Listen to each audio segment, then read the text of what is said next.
You know when you want to do something and you find out or you realize that you need to do like 5 other things before you can do that thing? In the software engineering world, we call that yak shaving. I need to shave a yak in order to get my irrigation in.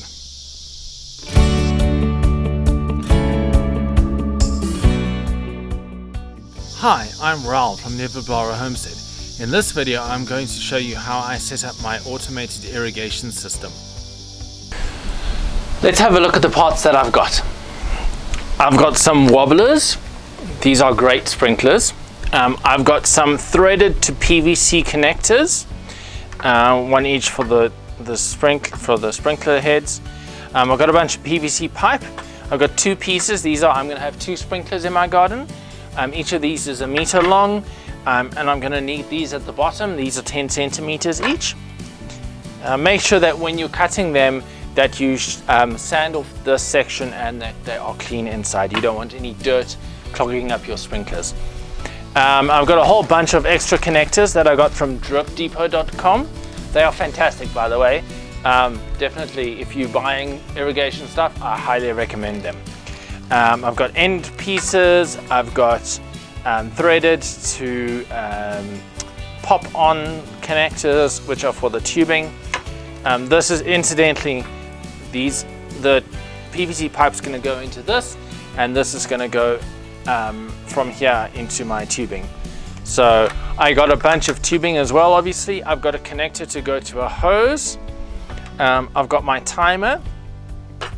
I'm going to need a craft knife for cutting this. I've got PVC, glue and primer, and then I also bought a hose, and in particular I bought this Flexzilla because it's really highly rated. It's a bit expensive, but it's highly rated. I just needed a short piece to go from the actual faucet or tap onto here, so it's going to go in like that. And this is also drinking water safe, which was very important to me. And then obviously I actually bought about 250 feet of this. I'm not going to need it all, but I had to wangle it to get my free shipping at dripdepot.com. Anyway, so I've also got a number of valves so that I can close each of it and open up separate sections. I've got, let's see if I can find them. I've got corner pieces, and I have some, if I can find them, here we go, these ones, some T-joints that I'm going to need later on as well. And then I've got these which are for my risers, so pipe in this side and the long one comes up here. All right, let's have a look at what we need to do, and then let's get started. So my spigot is over here, and I've got my hose that's going to go to my timer, and then from my timer to my irrigation tubing. So my irrigation tubing is going to come around here, around the side here. I've already cut it over here. I'm going to have a corner over here, and then it's going to go along this way. And I cut it over here. From here, it's going to go into vegetable garden, and then I stuck a short U post up. That's where my first sprinkler is going to be, where my first riser is going to go up, and it's going to carry on along here, and then over here is where my second riser is going to be. And then what I'm going to do in the future, I'm not going to do it now today, I'm just going to do this, but in the future it's going to carry on through that gate into my melon patch, and I'll have 2 sprinklers on my melon patch. But for now, we just have this. And as you can see, I still have a bunch of grass and stuff here, but that will eventually just go.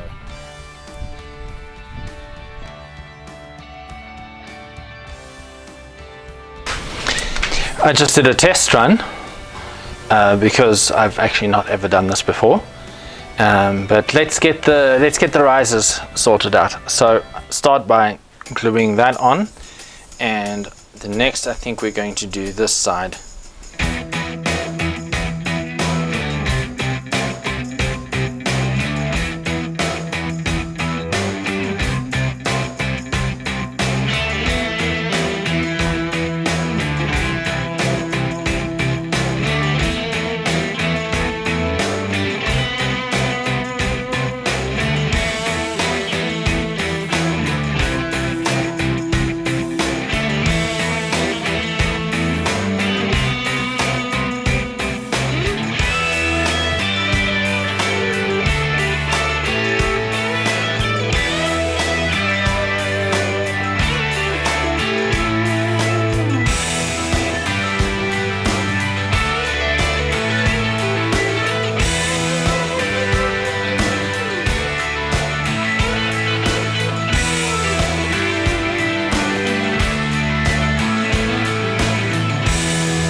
Not the prettiest job in the world, but I have 2 risers now. How cool is that? All right, let's get the rest of the stuff on the go.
And there they go. Wow! The sunlight at sunset here makes it look amazing.